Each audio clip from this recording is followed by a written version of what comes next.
Tune in Saturdays at 1 p.m. for the Your Body is Your Pharmacy radio show. Hear from the doctors that were among the first in the U.S. to merge the ancient wisdom of Ayurveda and natural medicines with the advances of modern medical science. Listen to pioneer doctors Virender Sodhi, Shailander, and Anju Sodhi to keep up with some of the latest medical advances and learn from some of the true leaders of Ayurvedic medicines every Saturday from 1 to 2 p.m. with the Your Body is Your Pharmacy radio show on Desi 1250 AM. Radio that listens to you.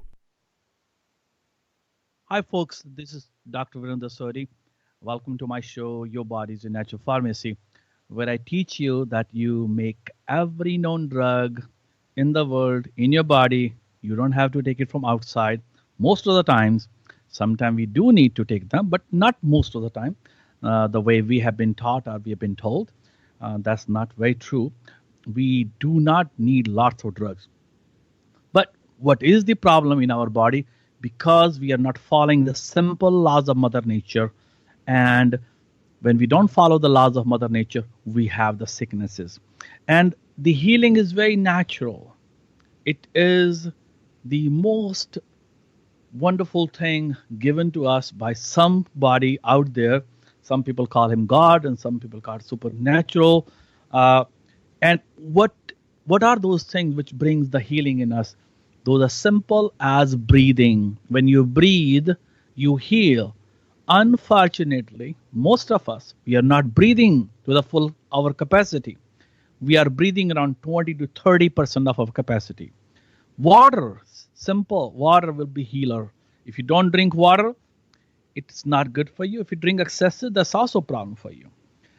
Exercise, most of us, either we use our fingers only, like most of our IT people, and even, including me, although I try to exercise, but we sit on the desk all day long. And if you do too excessive exercise, that's a problem. If you do too little, that's a problem too. So just have to learn how to do the right amount of exercise.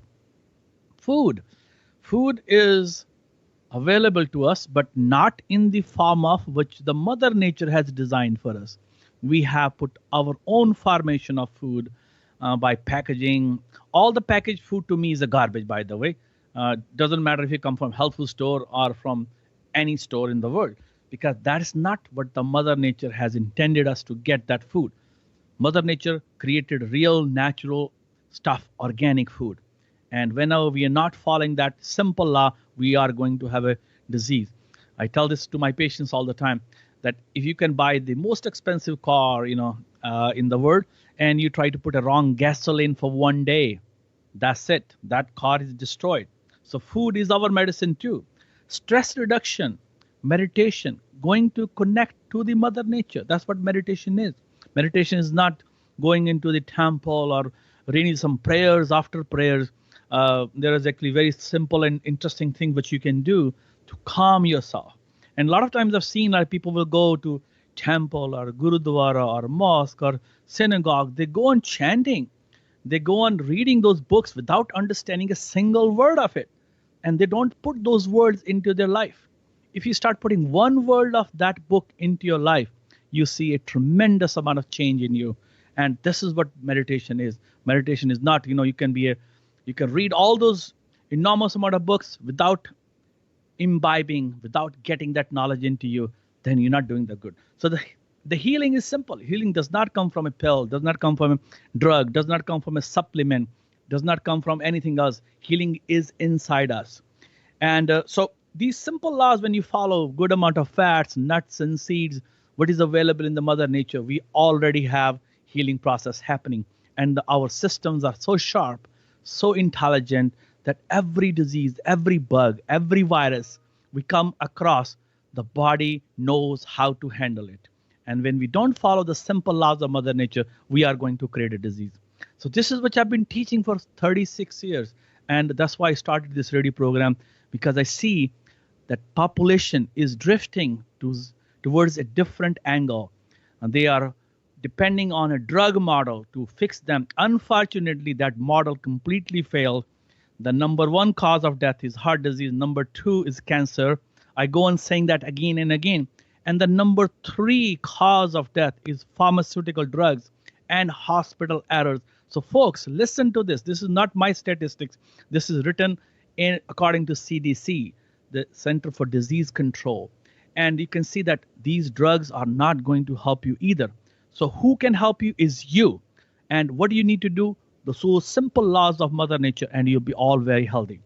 So today we have a very interesting topic. We have a topic of it's a controversial actually flu shots. I get lots of these questions. We have around more than 20,000 patients in Bellevue area here, and actually my patients are not from Bellevue only; they come from all over. But these patients, we get these calls all the time. Dr. Sodhi, we see this ad on the radio. We see this banner: "Get your flu shot if you want to really get not the flu." So should I get flu or not? So a flu shot or not? So I thought, maybe we should do a radio program on it to educate the public at large and give them more information. And so I sifted a lot of research papers, and my resident doctors, previous resident doctors, and the current resident doctors, they go on work. And when I tell them, so, okay, bring all the research which you can find out, which has been done on this, like a flu shots and shingles. There's another one. I go and say, oh my God, should I get shingles shot, or should I get a whooping cough shot, or all those, and plus other vaccinations.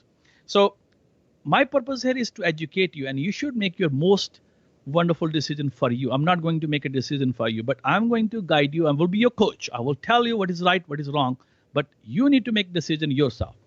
So, interesting thing is, a lot of these vaccinations or shots has been not measured according to the gold standard of medicine, which we call double-blind control studies. So double-blind studies are where one group of people, say 100 people get a shot and 100 people get a fake shot, maybe just a water shot or something. We call them placebo. And then you compare the results, seeing in those both two populations, and see what is the difference between that population. If we have any difference in the prevention or not. And most of these vaccinations has been not studied with the double blind control standard. So yeah, there are double standards, but I'm not saying that, but double blind control studies not been done on this thing. And so today I'm going to look through the lens of science and sifting with lots of published data in the medical journals. And I'm going to give you some very interesting studies here.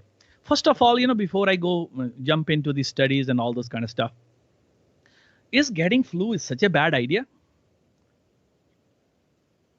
Is that getting flu is a bad idea? Many years ago, I think maybe 20 some years ago, I wrote an article that you should welcome flu when you get it. And I got some upset patients. They were mad at me that why do you say that? Because when you get flu, you get sick. I say, yes, you get sick, but is that the end of the road? And no, that's not the end of the road. And because the problem is the flu is not a bad thing. Most of the time, this is another interesting thing about the body. If your body is clean, what I'm saying clean means if your intelligence in the body is working perfectly, you will not get any bug. The body will deal it before you even know it. It will just knock it off and your system will be perfectly happy forever. But what bring these bugs or bacteria or viruses or fungi or other things or diseases in our system is the toxic load. So you can ask me, what is the toxic load? And when we even eat food, we make toxic stuff, isn't it? When we breathe, we make toxic stuff. We breathe oxygen. When we exhale it out, carbon dioxide. And that carbon dioxide is not actually even toxic to us.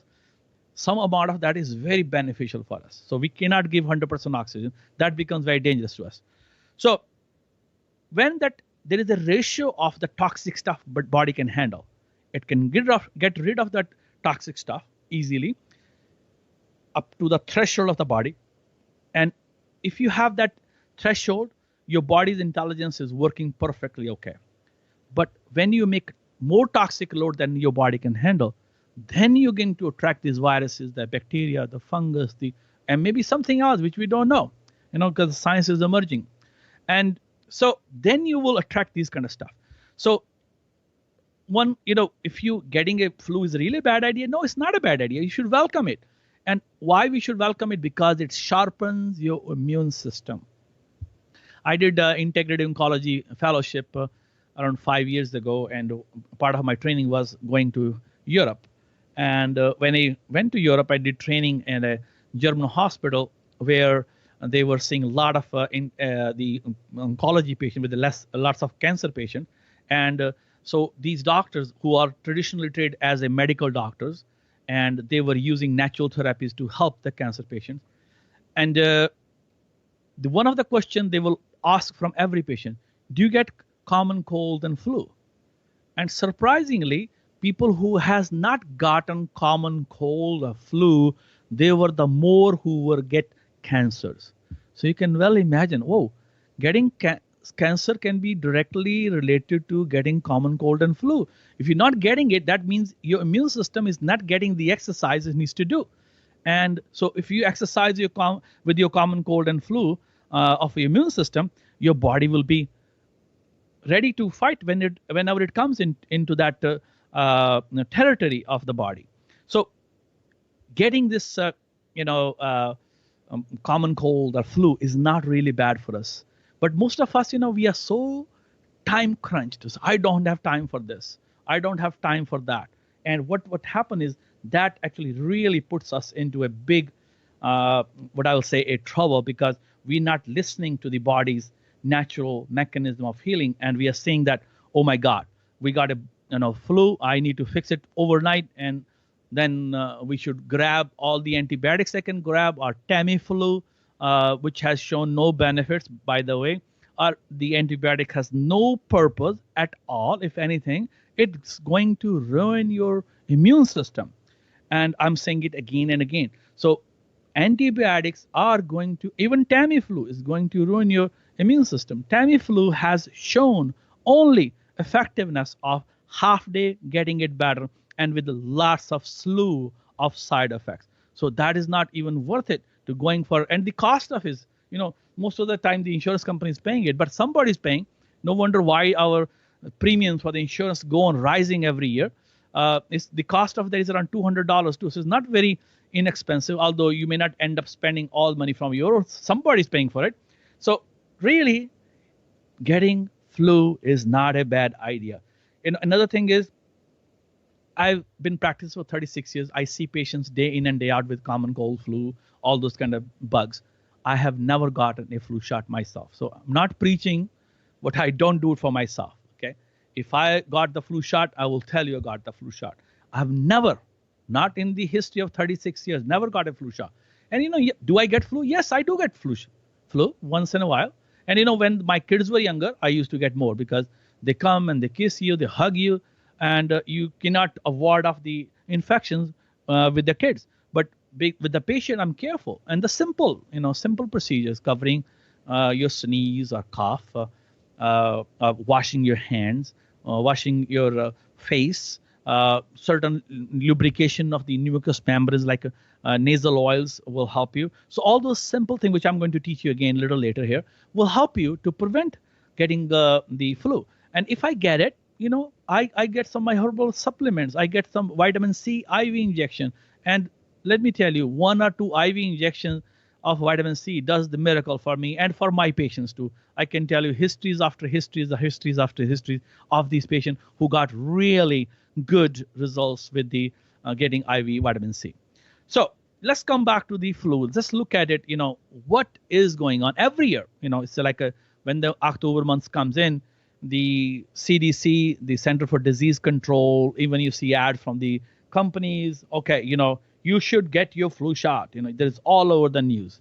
And the doctors are actually forced to give the flu shot on the presumption that you are going to save the flu. But let's look at it. Is it really true? So after the break, we'll come back and we'll talk that is that really effective. But just before I go for a break here, even the kids younger than 2 years old are supposed to take these flu shots, 2 doses of it. Now there is the inhalant flu vaccine available, so they don't have to give you a shot, but you can inhale through the nose. And again, we will look at, is it really effective after the break? Panchkarma detox treatments are a great way to utilize natural healing mechanisms of the body. Our clinic in Bellevue, Washington offers over 36 years experience in Ayurvedic treatment. Call us for more information about our Panchkarma treatments at 425-453-8022. That's 425-453-8022. So we're talking about the flu vaccine here. So basically, if you look at the studies which has been published, that overall effectiveness of flu shot is around 23%. So what that means, that it is 77% failure. And I'm not quoting my research here. This is the research published in medical journal, and I have all the references. If anybody is very interested in that one, I can provide that. So it is only 23% effective. That means 77% failure. And prevention is as low as 12%. So what that means is 88% failure in preventing. Wow.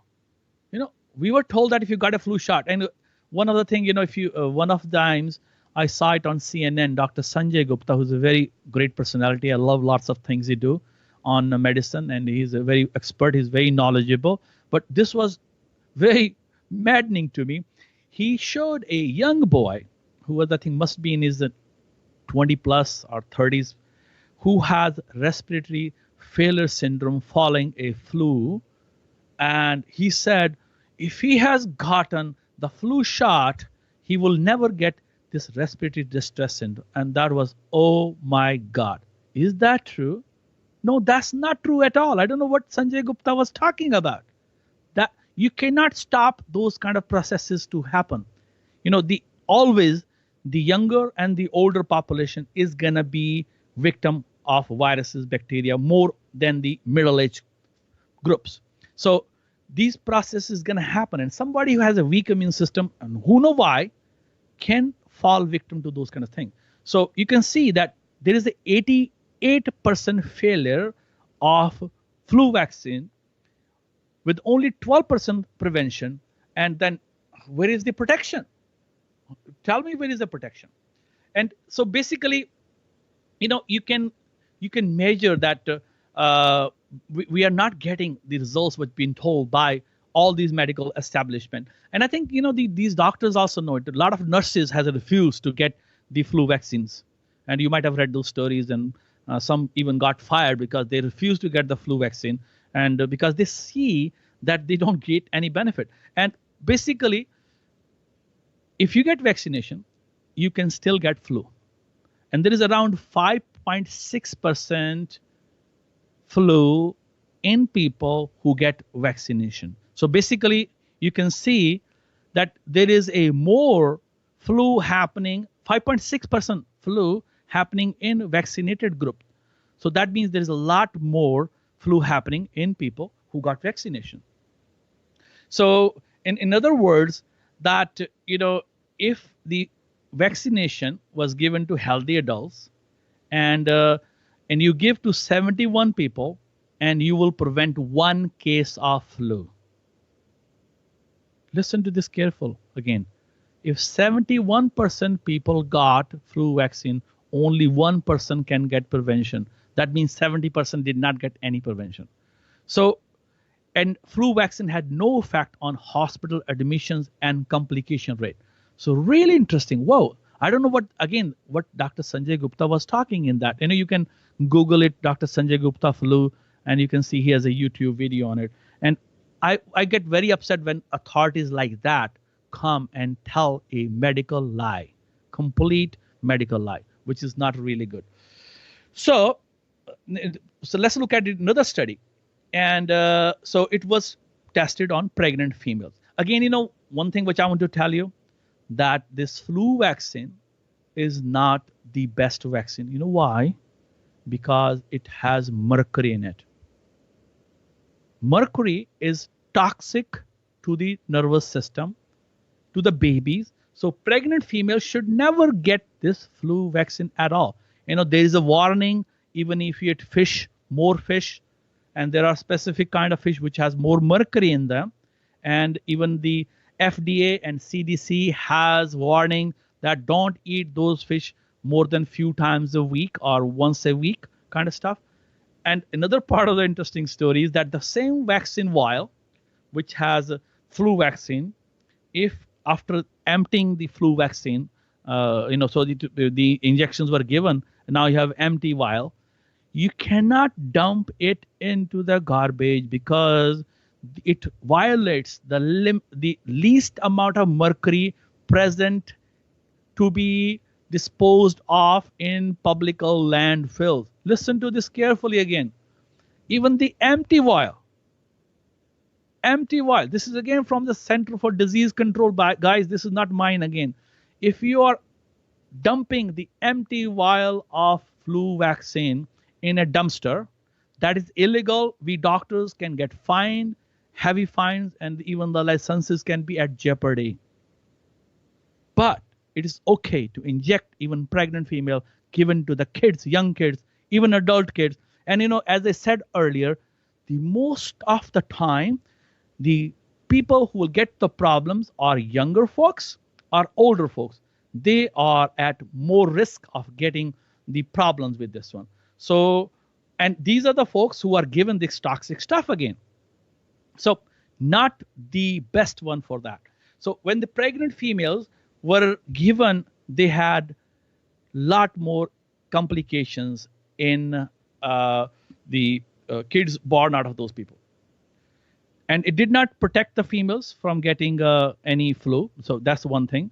And then there was 3.4% more likely of developing severe side effects and 21% likelihood of developing side effects with the flu vaccine. So this is, and again, crazy. We are not doing the right thing. And we are exposing these mothers to the mercury, which is toxic to it. And so if you look at what the flu vaccine have, it has aluminum. Aluminum, some call it aluminum, has been linked to Alzheimer's disease.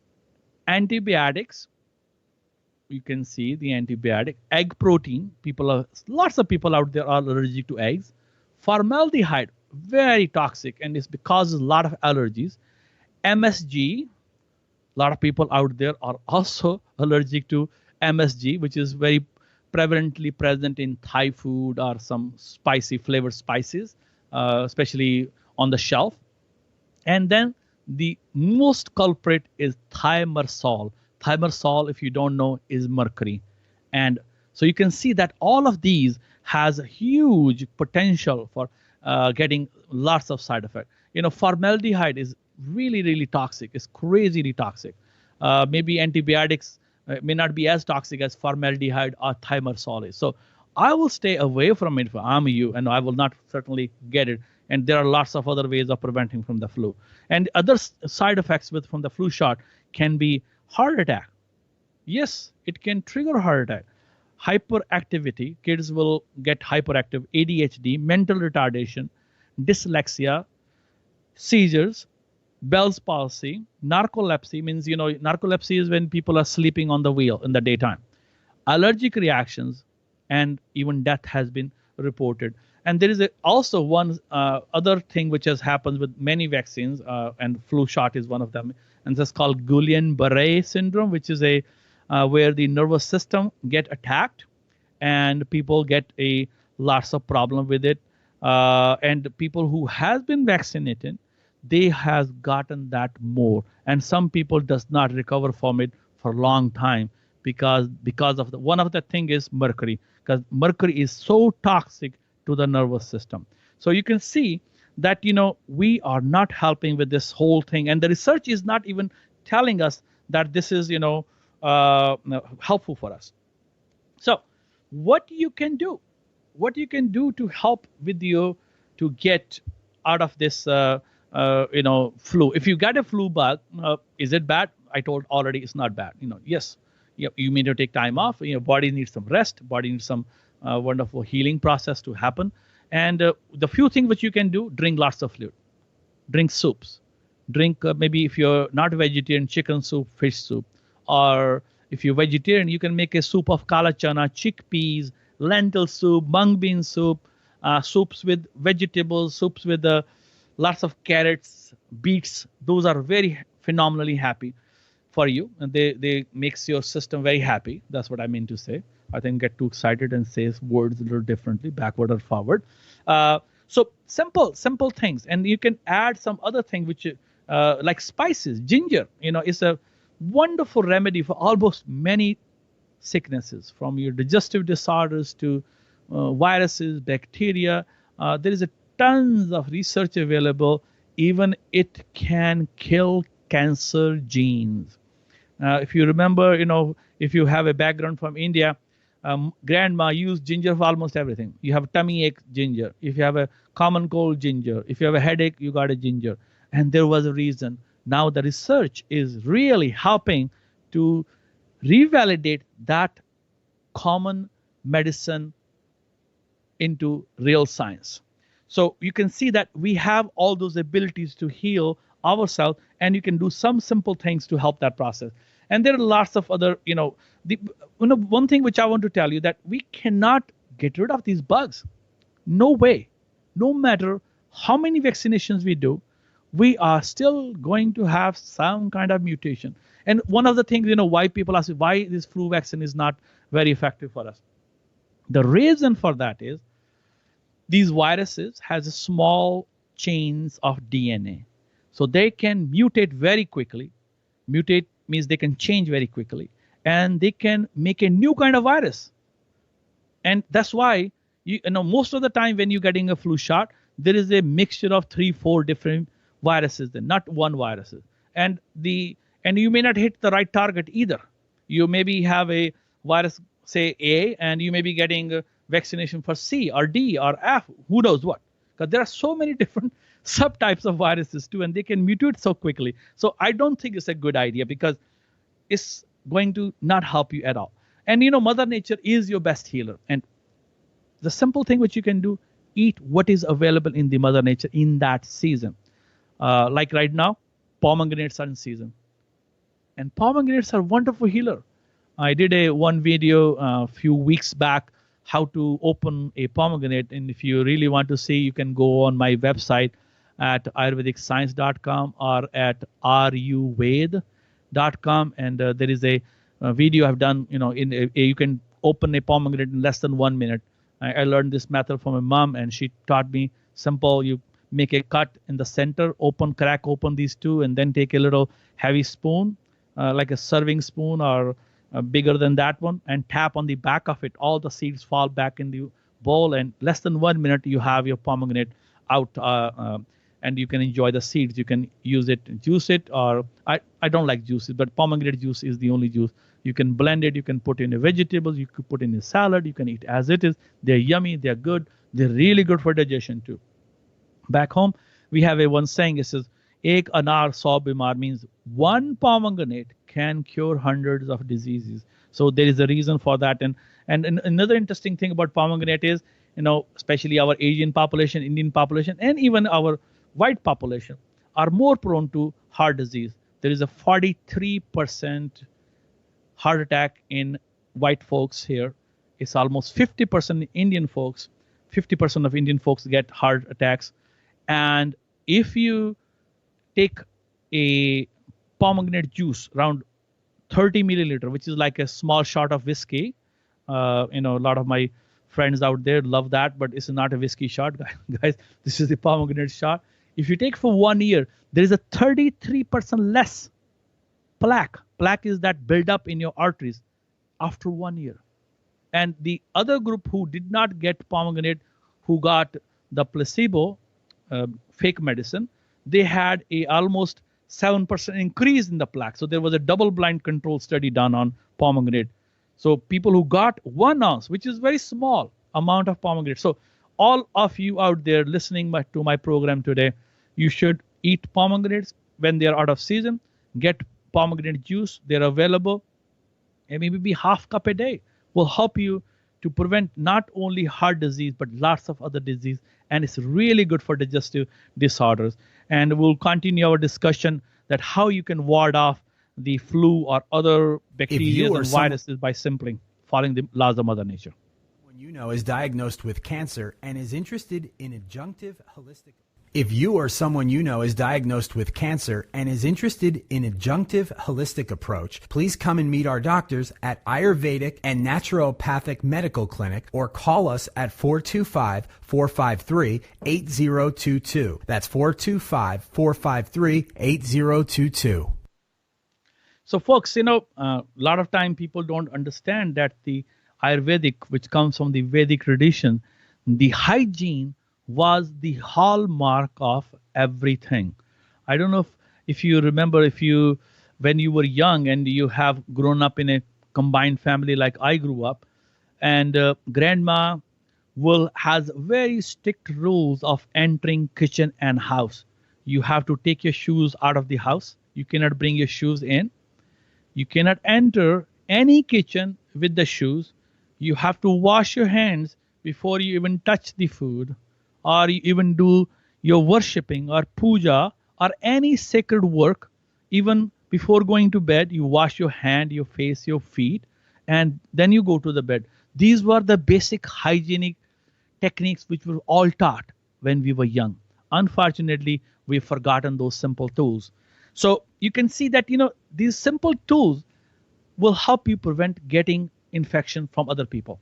And other common practices what you can do if you have a common cold or flu, cover up. If you sneeze, you cover up with your handkerchief or napkin, or you can use your elbow. So you don't, because it spreads by droplet effect. What is droplet infection is? When you sneeze, you're making small drops of it in the air. It becomes a cloud of virus there. And when somebody is in that cloud, he can suck it in. And if his immune system is weak, he is going to get it too. So basically, you can see that, following these simple laws of hygiene, you can make it much better. There has been studies done in daycares where they wash the hands with soap. Again, I'm not in favor of using antibacterial soap. Those are the worst thing which you can do. Just simple soap, because we have bacteria on us. Our skin has bacteria. Our nose has bacteria. Our eyes has bacteria. We have around 100 trillion cells in our body. We have 1,000 trillion bacteria in our body. So bacteria are not our enemy. What is our enemy is the toxic buildup in our system. So all of us should not have toxic buildup. And how you can keep your toxic buildup off? One thing is not getting angry, not getting frustrated, not getting anxiety-full. That also make toxins, by the way. Then your food, eating right kind of food, eating according to season, right amount of exercise, getting right amount of sleep, stress reduction, flexibility, which will be done by yoga or stretching, and you will be on the health all the time. And don't use, I've seen this is, again, one of my niece did this too, and I was really upset with that. She had a small baby, and she was wiping her bottom with isopropyl alcohol wipes. Guys, don't do that. That's one of the worst toxins you can ever put in any kid's body. I don't use that isopropyl alcohol in my clinic. We use I do use most of the iodine, because and especially on the naked skin. Sometimes we have to use for blood draw, but I try to avoid it as much as possible. And interestingly, it has not shown that it does anything either. So scientifically, it has been not proven. So these are the medical myths which carries on that, okay, we wipe with the alcohol, you're going to get it. And so you see so many isopropyl alcohol sanitizers available out there with a zero benefit, but we're still selling them. Why? I have no clue. The research does not support it, does not do a damn thing. Why we want to do that? So again, if you got a cold, or if you are in proximity of a person who got flu, you can wear a mask, because this is how you're going to spread it. You might have gone to hospital. There are certain times we have a patient which we call quarantine, means we put them in separation. And there is a certain rules and regulation before you go to visit that patient. You wear a mask. Sometimes you have to wear special kind of gowns on you to prevent spreading of disease from him or her to you, and from you to them. Some people who are very weak immune system, especially chemotherapy patients, or people who got radiation, they get so weak immune system that they also need those kind of precautions. So simple following the laws here cover up, uh, cover up your face, mask, use these natural hygiene techniques, and you will help it. And I already talked about the spices, like ginger is a phenomenally good. Black pepper, by the way. Another thing I think many, especially Indian folks, might have seen that grandma said, okay, take the black pepper, peppercorn, grind them, mix with the honey, take with hot water. Amazing, wonderful remedy. Turmeric. Turmeric is like my favorite spice. And I know what we do, most of the Indian cooking destroys every spice we have in there. So we do fry this off in a nice tadka, which we call tadka. We put the oil or ghee or some oil shortening in a pan, and then we put the spices in it. Folks, the temperature of the oil is 500 degree plus Fahrenheit. And so you know how hot that is. So when you're putting the spice in it, it just fries it off. Yeah, you may get a little aroma, but everything, the medicinal value is gone. So what I'm teaching my patients is put the spices in the end. Don't fry with it. And also don't use oil in the beginning. Cook with if you have a vegetable you want to make, you put that in a pan, cover up so it gets a little steamed, gets softened, and then put in the end your oil or coconut oil or ghee or your spice. And spices should be also freshly grinded. Why? Because most of these spices has fixed oils and essential oils and phytochemicals in them. And when you are frying with them, when you're cooking them at hot temperature, you are destroying all the benefits of that spice. But when you put in the end, and Ayurvedically too, we call them prakshep. Prakshep means to throw, not to fry. They didn't say to fry with it. They said throw on the food. And these simple spices, almost all kitchen spices which we use in our kitchen, in Indian kitchen or in Chinese or Thai kitchen, has a beneficial effect, amazing beneficial effects on the healing of the body in many different ways, from cancers to common cold to flu to GI, you name it, they can do it. And they're very powerful too. They are not, but the power is lost when you fry them. So please don't do that. My other favorite spice, the herbs are amla. Amla is a very phenomenally good herb. It has shown a lot of results. The favorite products are like Chyawanprash or Amlaplex. We have Amlaplex, which is a very nice and tastier jam-like thing. You can eat it. Another wonderful spice, the herb is Guduchi or Tinosporia cardifolia. Interestingly, studies available, lots of interesting studies available on this herb.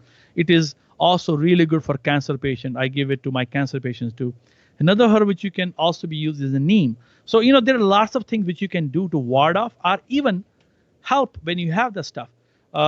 Basil, holy basil, or even the Thai basil, which, if you go to Thai restaurant, they have this basil, which has a nice aromatic smell. That is really helpful too. So if you can't get your holy basil, get the Thai basil, which is available almost every place. Lime, lemon, all those things are very beneficial. These days also, a orange family fruit is there, which is called pomelo, which is like a huge, almost like a grapefruit, and it's yummy, it's tastier. That has a very protective effect too. Again, the Mother Nature knows what to provide in that season. So it makes those kind of stuff for you for that season to make you ready. Because if that is not true, that all these animals, the birds, the bugs, will be done. They'll be dead by this time. And these animals, these trees, they don't have doctors out there says, okay, doctor, check me out. Because if the plants are not healthy, we cannot be healthier. If our animals are not healthy, we cannot be healthy either. If our bugs are not healthier, we cannot be healthy either. So I think funny thing is that we think these bugs are a problem, these pests are a problem. They are not a problem. Problem are us, because we are allowing them to have this kind of problem. And even if you got, cold and, you are sick with it, I will still not get antibiotic, which has no purpose, because zero effect. And actually, if anything, is going to make your immune system more weaker. And Tamiflu does not have much effect either. It just shortens the illness for half day and has lots of side effects. And price is very expensive, although you're not paying for it. Maybe your insurance company is paying for it, but somebody's paying for it. But I do vitamin C therapy. Just give IV vitamin C, and 1 or 2 shots, usually IV, just take care of the whole thing. So this is, about the flu, which I have to say. And if you have any questions, sorry, I didn't ask you to call me. If you have any question, you guys can call me at 844-301-1250. Again, the number is 301-1250. Again, the number is 844-301-1250. We're going to take a short break and we'll come and we'll talk about how about shingles. Are you looking for quality Ayurvedic and naturopathic treatments for your chronic issues? We offer a holistic, wholesome approach to living with chronic diseases. Call us at 425-453-8022 for more information.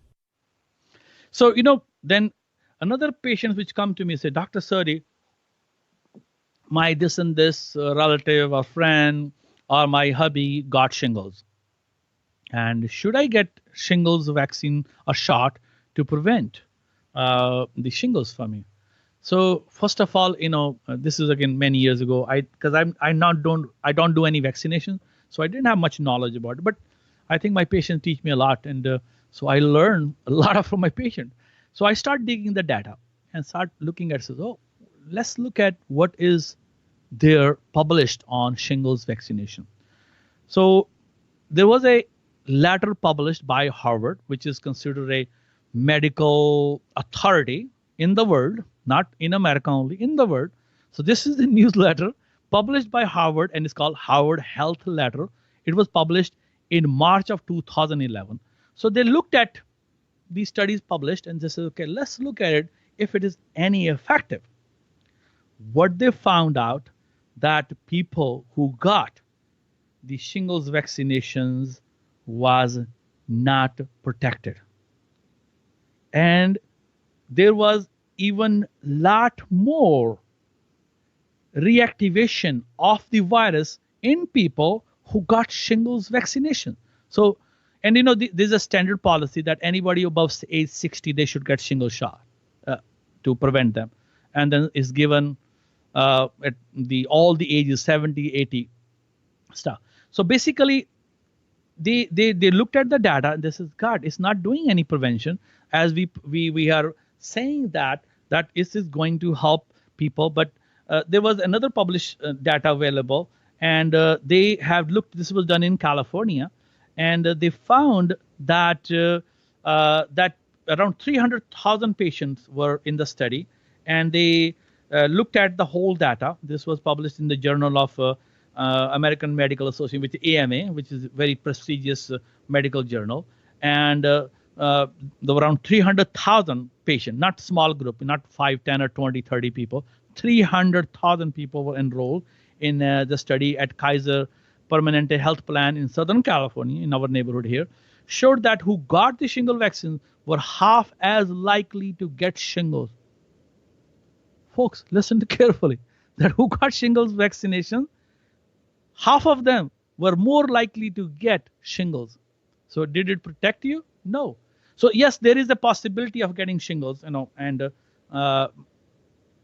about anything there is a possibility of getting. But looks like when these folks were given shingles vaccination, they got more. I see lots of patients with shingles too, and wonderfully we have really good herbal remedies to take care of it. And one of the sad part of the shingle is because it attacks the nervous system, because the virus attacks the nerve roots, and people can have neuralgia, and that can be very painful. It has a burning sensation and pain, and which is called herpetic neuralgia, and it can last for sometimes years to come.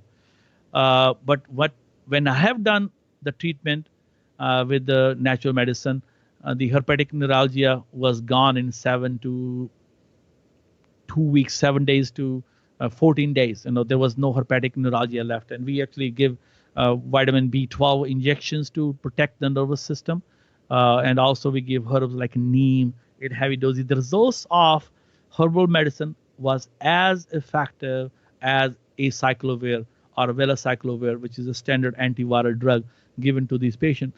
And I have taken pictures of before and after. In even 7 days, these lesions get completely dried up, and they have very less complications as compared to the standard medical care which is provided to these people. So you can see that there is a lot of things which you can do to help these people.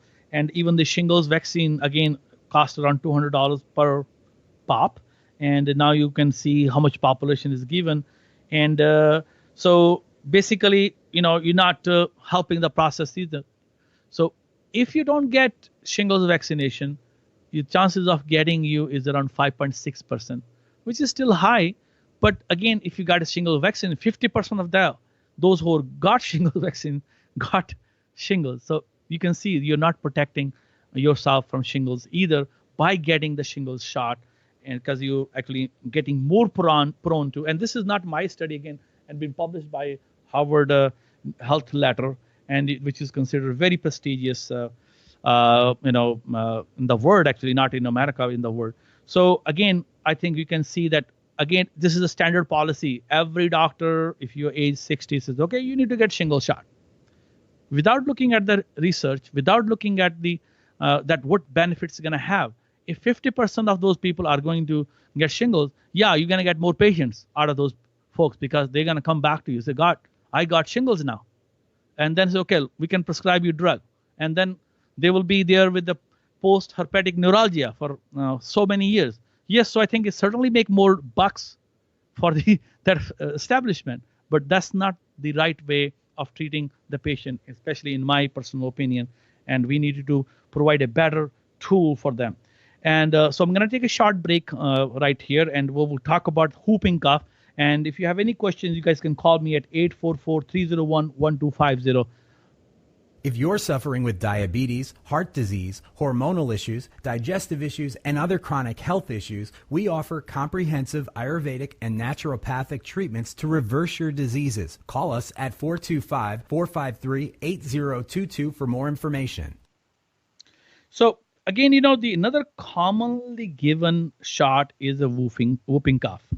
And so when the parents are getting whooping cough shot, thinking they are preventing themselves from getting whooping cough to their kids, and kids are given to. So there is a word which we use, which is called herd immunity, or cocooning, means we are trying to prevent everybody from getting that infection. Like everybody out there got vaccination. So the thought process is, if we vaccinate every folk out there in the world, we are going to prevent this whooping cough to happen. But let's look at the data again. Let's dissect it, see, is that true? Is this really holding to the standard which we really boast of? So when we look at the study, there was actually published by the Center of Disease Control, not anybody else, the guys who actually recommend getting this. So these kids are given the injections of DPT, which is the diphtheria, pertussis, and tetanus combination. So there was a outbreak in Florida, in Tallahassee, where my son is right now in Florida, state of Florida, in Jacksonville. And so they noticed that 26 students between the age of 1 to 5 got whooping cough. And 2 staff members and 11 family members, because, once the kids got it, the staff member got exposed to it, and then their family member got exposed to it. They all got this whooping cough. But all these kids were vaccinated, by the way.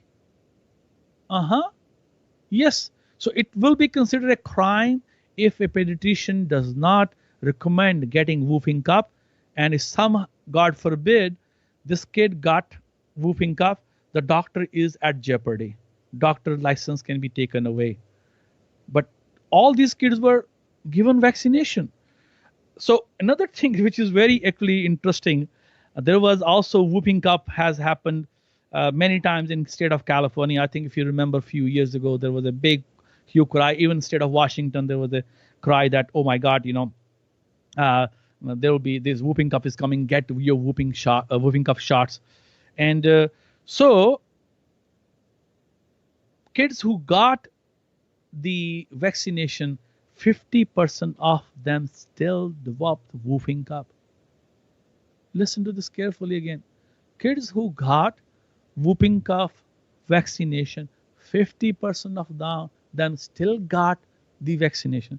So they looked at the data. There are communities who doesn't like to get vaccinated, and there is one big huge community in our neighborhood in state of Oregon, Ashland, Ashland has a huge population of unvaccinated kids, and these guys are very kind of natural loving, and they have said, okay, we're not going to give vaccination to our kid. So I think we can do a direct comparison to this population and a population which has been vaccinated. So basically, when these populations were tested out, yes, they got whooping cough too. But look at the difference. 50% who got vaccinated, only 8% who did not get vaccination. Is there a difference between 50% and 8%? There is actually net gain of 42%. Net gain of 42%. So 42% people will not get in as compared to the vaccinated guys. So huge difference in the guys are the folks who got vaccination and who did not got it. Yeah, again, I think, as I said earlier, we cannot completely wipe off these diseases. And then there was another study which done in out of California again. Again, the same kind of results. 48% people who got vaccination got whooping cough, and people who did not get around 7 to 8% did not got who did not got the vaccination. So again, I think where is the immunity here? There's no immunity available. And so again, there was another published data in the New England Journal of Medicine, which is again considered very prestigious. And they found that when the kids were vaccinated, there was a 42% per year increase in the whooping cough. 42% increase. So you can see that all these data are available. Do our doctors are following that? I think they are scared, completely scared, because if they don't follow those guidelines and somebody out there got this infection, they are sued badly for millions of dollars. And that is the trend. And then drug companies just completely blind you with the fake data, which doesn't help you at all. So you can see that, there's, I think, cases after. There was also whooping cough cases in Vermont, state of Vermont. And 90% of those cases who got whooping cough were vaccinated. So you can see that vaccination does not provided us any benefit right there too. And similar thing with many other states too. So you can see that we are not getting the real results. And I'm coming to a close here because we have few minutes left here. I have a lot more things to discuss. But basically, what you can do is eat healthier to protect you from almost every infection, not only one infection or two infections, almost everything. And I like to just touch base with Guillain-Barré syndrome, which is a nasty one. And again, kids who got vaccinated got a lot more Guillain-Barré syndrome. So let me, say one interesting thing to you. Right now, in today's society, our children are getting 49 doses of 14 different vaccinations by the age of 6. Listen to this carefully. 49 doses of 14 different vaccinations by the age 6. And 16 different vaccinations by the age 18. So they're still getting vaccinated until the end. And the allergies has increased 256%. Cancer has increased at a drastic rate in kids, by the way. Other diseases like obesity, asthma, diabetes has increased manifold. I'm questioning, is this also the cause of it? I'm not saying 100%, but I think there is some role it is going to provide there. And I want you to warn, because we should not lose our freedom to choose what we need to do. There is a bill in California right now to fight against the Senate Bill 277, which is asking that everybody out there would be vaccinated. I think we all need to raise our voice against it, because we should have the freedom to choose our health. So folks, there is no magic word. Magic is you. If you follow the laws of Mother Nature, as I said, breathe, drink lots of water, exercise, eat healthy, good sleep, and maybe take some supplements, maybe simple supplements. You don't have to take very drastic kind of stuff, fish oils and good amount of good oils. ginger, turmeric, holy basil, Thai, good amount of spices. Eat right that way. Eat fruits and vegetables available in season. You will be all healthy. Have a wonderful day, and we'll talk to you next week again.